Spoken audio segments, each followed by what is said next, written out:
Hello and welcome to our G-Adventures trip summary.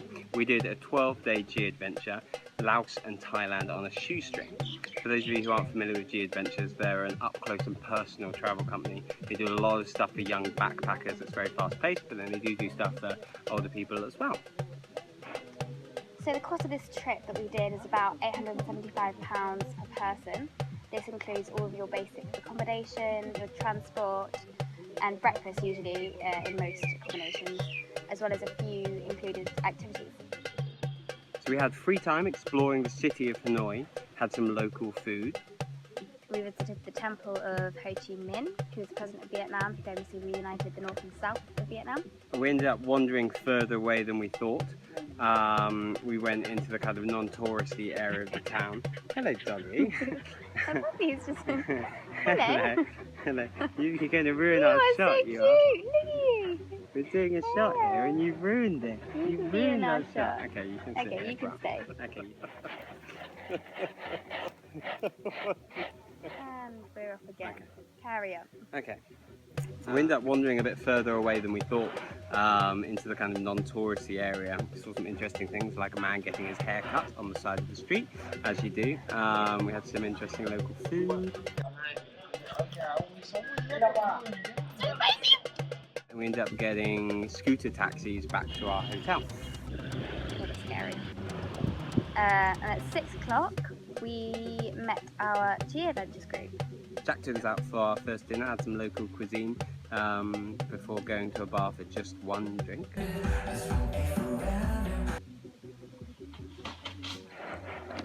Edge. Coconuts. We're just currently under a palm tree, which may rain coconuts on us. Yeah, literally one just fell. Okay. We next got a flight to Vientiane, the capital city of Laos. We left about early afternoon and got there for late afternoon. Checked into our hotel and then went out for dinner, where I decided to try something a little bit different. Frog on a stick. Frog on a stick. I quite liked it. After dinner we went to the famous night market, where I got some really colourful shirts. And we bought some Laos bracelets to add to our collection. Yeah, we did. It's right on the Mekong River, isn't it? Yeah, beautiful market. And then after wandering around for a little bit, we hit up a rooftop bar and played some pool, where a local Lao woman thrashed every single one of us in turn. So the next morning we hired bikes and we cycled all around Vientiane, seeing some of the temples and landmarks that Jack had recommended to us, including one big monument that basically resembles the Arc de Triomphe in Paris. It had an impressive inner ceiling, but that was about it really. That's kind of as far as they'd got with building it. We found out a little bit later on that it had been built in 1962 and they'd never actually finished completing it due to the country's turbulent history. So after having a spot of lunch at the Black Canyon Cafe, which was amazing for smoothies, we got on a minivan for about 4 hours en route to Vang Vieng. We're in Vang Vieng in Laos, watching the sunset by the river. So we're about to do an adventure day out.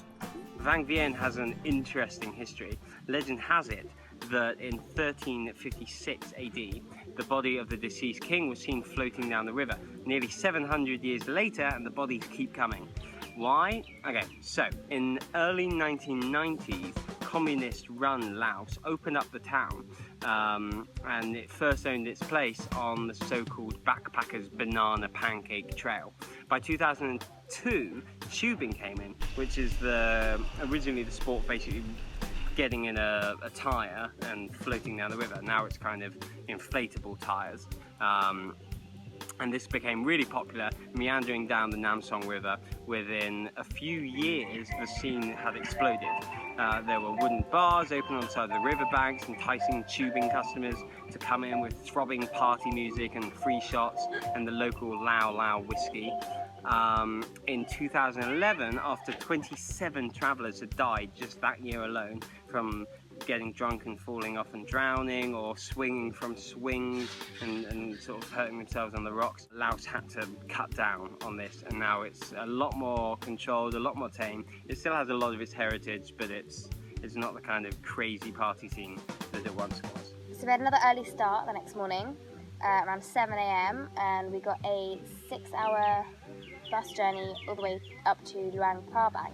After a group lunch, we opted for a traditional Lao massage, which was very good. Quite a lot of stretching, very stretchy, but it was good fun. And then we rounded off the day with some street food, this was the best food that we had on the whole trip. So if you do this trip, make sure you go to the street food because it's not part of the itinerary. We had to go off and do it. It's basically, there's a night market and they have some street food just off the night market, and it's a buffet street food. You pay about 15,000 kip, which is about a few quid, couple of quid, and you just have as much as you like, and the food was incredible. And then we wandered around the night market, and you could buy anything from crazy colourful shirts again to scorpion whiskey and pots and all kinds of stuff. So the next morning was a really early one again, and we all went to the Kuang Sea waterfalls, which were absolutely beautiful. We've got some amazing footage up there. You can climb all the way to the top, which is what we did. And then we came all the way back down and we went swimming in the lagoon, which is completely ice cold. No, it wasn't that cold. No, I thought it was quite warm, but it was beautiful clear water. No, it's ice cold. It's ice cold. No, it wasn't. It wasn't as cold as some things to be. You could swim happily for a good 15 minutes in there. It's lovely. It was hot, so it was lovely, refreshing. We're at the waterfall! This is amazing!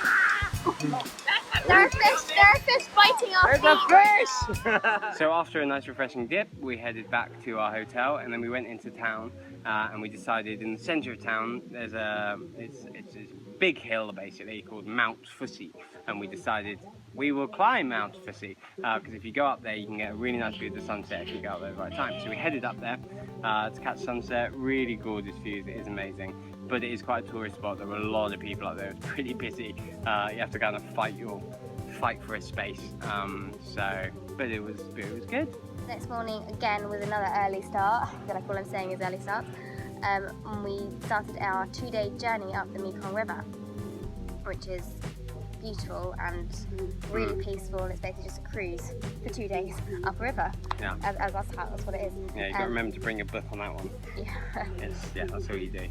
But you stop halfway, so for the night you stay at somewhere called Muak Pakbeng, which is just one of the little villages just remotely off the river. So we've moored up, and we're staying up here in a little remote village this evening with some locals. This is where we're staying behind me. And in the evening, some of the kids from the local school, which was really nice, came and performed a dance for us, a sort of local dance, and then taught us how to do it. We all had to go as well. Yeah. And then we'd been collecting up with the group, sort of Jack led it, collected up a lot of school supplies and like mini shower gels and shampoo pots and stuff like that, and pencils, pens, all that kind of stuff. So we gave those out to the school kids. That was really nice. And then just as we were preparing for bed, there was a rather rare and quite scary sort of incident. There was suddenly like a loud crash, like really loud, like banging, smashing and screaming. We went up the road and basically these two bulls were fighting in the street, and one had pushed the other one, like they were horns against each other, and one pushed the other one, forced it back, and it went through a brick wall of someone's house and knocked a hole in the wall. They've moved the bulls on now and sort of calmed down, but it was absolutely mental. And about 5 inches away from where the wall got knocked through, it was the baby's cradle, and the mother had taken the baby out about a minute before, so she was like in hysteria. It's like she'd luckily just taken the baby. It's scary and mental. So we've travelled for another day up the river, and we've just crossed over the border from Laos into Thailand.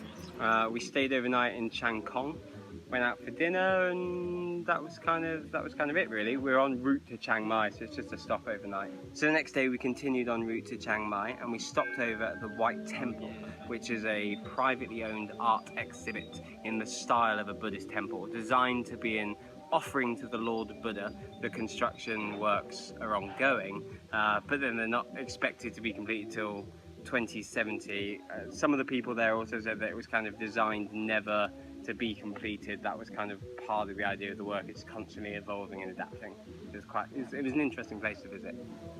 So after arriving at Chiang Mai, we had the chance to explore the town and the markets before attending an evening of traditional Thai kickboxing, which is really interesting. And we were all expecting these like big butch lads to come out and start kicking each other.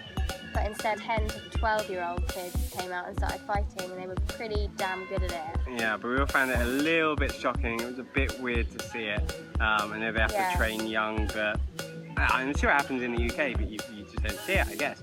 And it also included a bizarre blindfolded free-for-all match where there was about 8 different kickboxers in the ring just going crazy. That was weird. So yeah. So the next day we booked this when we booked the trip months and months ago. We booked onto Flight of the Gibbon, which is a zip wire sort of day. It's supposed to be the longest zip line, I think, in Asia. Yeah, it was really good fun. We saw a few gibbons, but in hindsight we probably wouldn't have booked it really, because earlier on in the trip we'd already done quite a lot of zip lining. We did a couple of hours with the group that was included in the trip, and we would have preferred to see more of Chiang Mai, which we didn't get to do because we went off and did this for the day. So in hindsight I would just, we wouldn't have booked that basically. Yeah, no one else on the trip booked into it, and it was quite expensive. But it was fun. It was really good, yeah. So that evening we took an overnight train to Bangkok, which was about, give or take, 10 to 12 hours. So we got to Bangkok around 6 AM. We have arrived in Bangkok. We're here for the New Year Water Festival. We're all ready for action. And we basically had the whole day to explore the city. So our day included a little boat cruise all around the canals, which is really cool, and included some little ladies in their boats selling things. They're called floating markets, which was really sweet actually. And then a trip to the shopping centre, MBK, to see what we could find for our big night ahead. Now, really fortunately, which we didn't realise when we booked this trip, but we found ourselves in Bangkok and Chiang Mai, those 2 days, right over the Thai New Year, which for the Thai people they celebrate with Songkran, the water festival. Traditionally, the water symbolises the cleaning of the old year and the beginning of the new year, so cleaning and cleansing the new year. Nowadays, it's basically a massive water fight that's spread over a nationwide water fight that's spread over 3 days, and it's absolute carnage. Like, you're not safe anywhere, whether you're, walking, driving, anything, they'll get you. So you have to go out and buy a water pistol basically, and you end up going around armed. It's hilarious. And en route to the shopping centre, to the MBK centre, we were attacked. But I feel like our driver knew it was going to happen and maybe led us into it. So we just got off our tuk-tuk. I'm pretty sure the guy, we got absolutely drenched. We got a bucket load of water over us. I'm pretty sure the driver took us down this little alleyway because it wasn't on the route. He took us down that alleyway knowing exactly what was going to be there and got us absolutely drenched on purpose. And now we're going to the aircon place. And now we're going inside. So, yay! Bangkok. So it being Phil's birthday the next day. Happy birthday! Oh God, it nearly went. It's got my name on it. Our plan was to have a big night out in Bangkok on Khao San Road that evening. And now, after the last supper with the gang, we're all going to go to Khao San Road, the legendary Khao San Road, the big night strip of Bangkok. So let's see what happens. It was literally, as Phil just said, like the messiest and probably the most surreal night we ever had. Because we literally had water guns in one hand, buckets in the other, people just chucking water everywhere, even inside pubs and clubs. You literally, like he said, we weren't safe anywhere.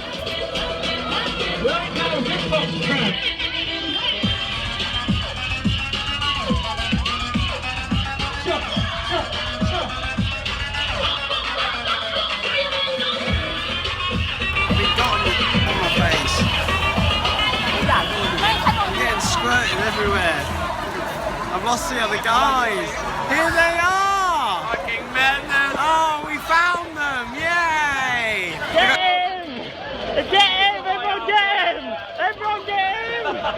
Brilliant! Get in! Everyone get in! Phil, come here! So overall, we absolutely love this trip. It was incredible. The people you get to meet, it's really fast paced. You cover a lot of ground in not very much time. Yeah.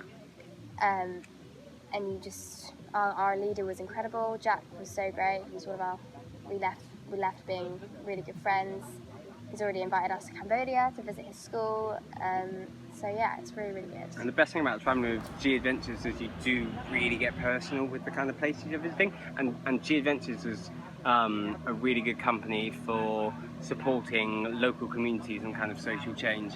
A lot of the money that you pay for the trip goes to small villages and communities, and you can see that they are trying to make a difference, which is amazing. So we would totally recommend G Adventures. Check out their different tours, see the good work they're doing, and give it a go. Yeah, we can't wait to book our next one. Yeah, we're going to book our next one soon. We're just trying to work out which one. So there you go. Thank you, G Adventures. So that is the end of our G Adventures. Yep. What a night out. Crazy. Thank you very much. That'll be the end of this vlog. The Happy next vlog, birthday, Phil! and it is my birthday. The next vlog we will pick up in Koh Tao.